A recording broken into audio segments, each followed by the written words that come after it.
Shalom saudara-saudara, semoga hari ini kita semua dalam keadaan sehat walafiat. Sebelum kita memulai segala aktivitas kita akan disapa firman Tuhan. Namun sebelumnya, marilah kita berdoa. Damai sejahtera Allah yang melampaui segala akal, kiranya memelihara hati dan pikiranmu di dalam Kristus Yesus, Tuhan kita. Amin. Saudara yang dikasihi Tuhan kita Yesus Kristus, firman Tuhan yang akan menyapa kita, menghantarkan kita untuk memulai segala aktivitas kita dalam hari ini, diambil dari Amsal pasal 27 ayat 19. Seperti air mencerminkan wajah, demikianlah hati manusia mencerminkan manusia itu. Demikian firman Tuhan. Yang dikasihi Tuhan kita Yesus Kristus, tentu kita semua mengenal yang namanya air ya. Karena itu adalah kebutuhan prioritas di dalam hidup kita. Sebenarnya bagi semua makhluk hidup. Tetapi secara khusus untuk kita manusia, kita tidak dapat jauh dari yang namanya air. Kita harus banyak minum air supaya menjadi sehat. Lalu kemudian kita juga butuh air untuk memasak. Kita juga butuh air untuk bersih-bersih. Kadang air diletakkan di dalam sebuah gelas agar dapat diminum. Tapi ada kalanya kita meletakkan air dalam baskom atau mungkin di dalam ember. Kalau kita berada dekat dengan air tersebut dan kita menunduk, maka kita dapat melihat wajah kita di sana. Dan Amsal Salomo ini memberitahukan kepada kita dengan mengatakan seperti air mencerminkan wajah, demikian hati manusia mencerminkan hati manusia itu. Yang pertama, melalui air kita dapat bercermin. Kita dapat melihat diri kita.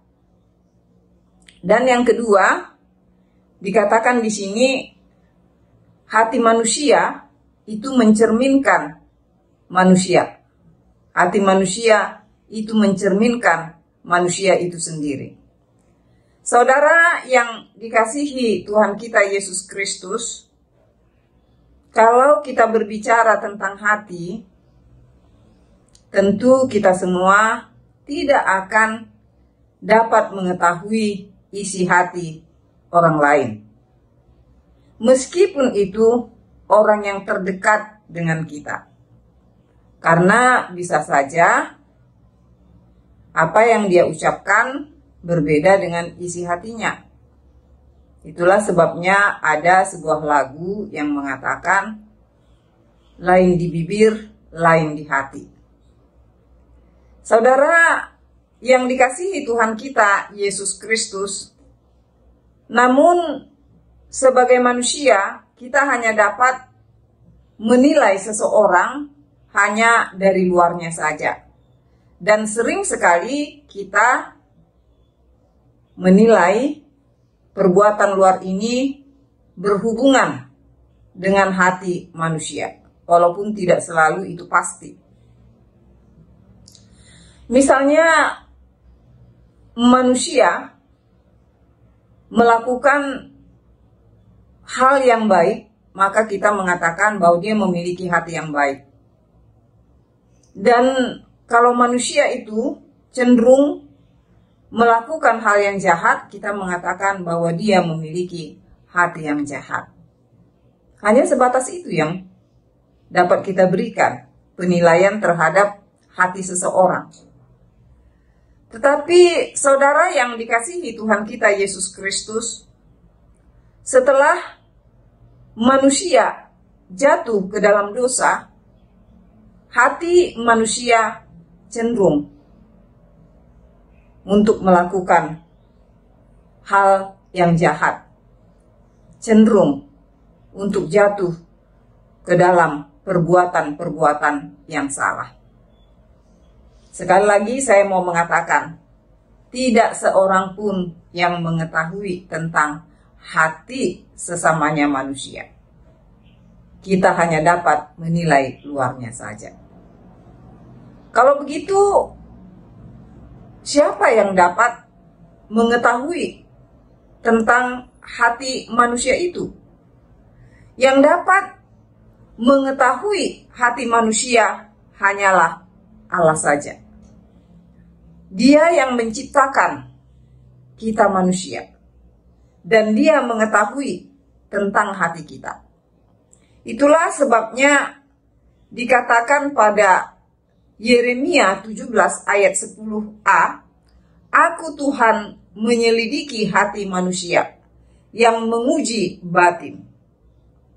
Dan pada Mazmur 44 ayat 22b dikatakan, karena ia mengetahui rahasia hati.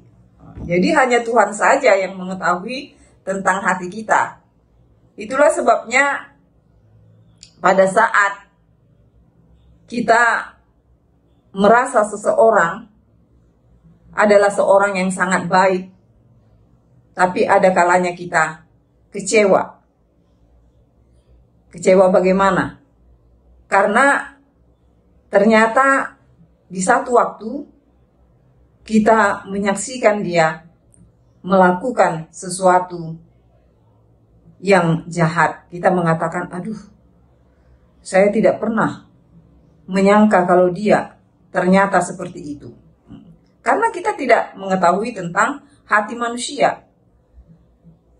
Namun begitu, firman Tuhan pada hari ini mengatakan, hati manusia mencerminkan manusia itu. Artinya tidak jauh-jauh dari apa yang ada di dalam hati, itulah yang kita perbuat.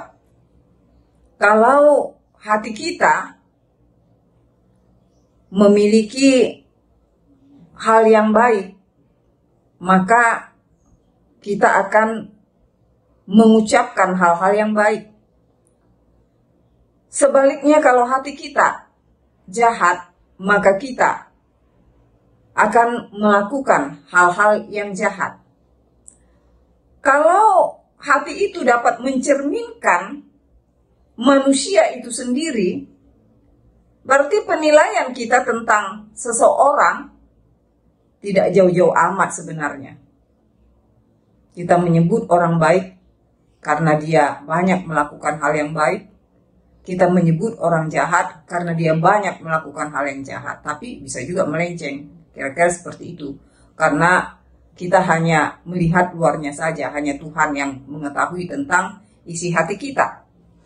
Saudara yang dikasihi Tuhan kita Yesus Kristus, kalau hati kita itu adalah cerminan diri kita, kita sebagai orang-orang yang telah diselamatkan oleh Tuhan Yesus Kristus, kita sebagai orang-orang yang sudah mendapat keselamatan daripada Tuhan kita Yesus Kristus, tentu kita ingin mempersembahkan yang terbaik bagi Tuhan. Tentu kita terpanggil untuk memiliki hati yang tulus, hati yang berkenan di hadapan Tuhan. Bagaimana caranya? Karena manusia itu cenderung untuk melakukan kejahatan, karena manusia telah jatuh ke dalam dosa. Yang dikasihi Tuhan kita, Yesus Kristus, seperti pemazmur. Dia menyadari kelemahannya, dia menyadari kecenderungannya untuk jatuh ke dalam dosa. Dia berdoa, dia mengatakan, jadikanlah hatiku tahir ya Allah, dan perbaharuilah batinku dengan roh yang teguh. Artinya, kita terbatas. Artinya, kita lemah. Artinya, kita cenderung jatuh ke dalam kejahatan dan dosa. Dari mana kita memperoleh kekuatan agar hati kita diteguhkan, agar hati kita menjauhkan kejahatan? Tidak lain adalah kita harus meminta pertolongan dari Tuhan agar Dia menjadikan hati kita ini tahir dan Dia memperbaharui batin kita. Lalu kemudian setelah Tuhan memimpin hidup kita, setelah Tuhan mentahirkan hati kita yang jahat ini, hati kita yang penuh dosa ini, maka kita pun memohon pimpinan, bimbingan, penyertaan dari Roh Kudus, sehingga hati kita ini boleh digerakkan oleh Roh Kudus untuk hal-hal yang baik. Karena kalau hati kita telah dikuasai oleh Roh Kudus, maka akan tercerminlah bagaimana isi hati kita melalui segala perilaku kita, melalui segala perkataan kita. Jadi marilah saudara-saudara yang dikasihi Tuhan kita Yesus Kristus, kita meminta pertolongan dari Tuhan kita agar kita memiliki hati yang baik, dan melalui hati yang baik maka kita akan dapat mencerminkan manusia apa kita, manusia yang sudah ditebus, manusia yang sudah diperbaharui di dalam Kristus Yesus Tuhan kita. Jadi tetaplah berpegang pada firman Tuhan, isilah hatimu dengan firman Tuhan, dan tetaplah kamu bersandar hanya kepada kekuatan Roh Kudus agar kita semua memiliki hati yang berkenan kepada Tuhan kita Yesus Kristus. Terpujilah Dia yang memperbaharui hati kita, yang memberikan hati yang cenderung untuk kebaikan seturut dengan kehendak-Nya. Amin. Kita berdoa. Bapa di sorga, puji syukur kami hantarkan ke hadirat-Mu, karena melalui firman Tuhan kami diingatkan bahwa sesungguhnya hati kami adalah cerminan kehidupan kami. Karena bila hati kami berisi hal-hal yang jahat, maka akan keluarlah perbuatan-perbuatan jahat. Tuhan Yesus, kami lemah, kami terbatas Tuhan. Karena itu kami datang di hari ini kepadamu Tuhan. Tolonglah kami, perbaharui hati kami ini Tuhan. Hati yang cenderung pada dosa, biarlah menjadi cenderung untuk melakukan yang berkenan kepada Tuhan. Tuhan Yesus, kami berdoa bagi saudara-saudara kami yang dalam keadaan tidak sehat. Biarlah kiranya Tuhan yang menjamah, Tuhan yang menyembuhkan saudara-saudara kami yang dalam keadaan sakit, di rumah sakit, ataupun di rumah. Terima kasih Tuhan untuk firman-Mu ini. Di dalam Kristus Yesus kami berdoa dan mengucap syukur kepadamu. Amin. Sampai bertemu di lain waktu, saudara-saudara. Tuhan memberkati kita semua.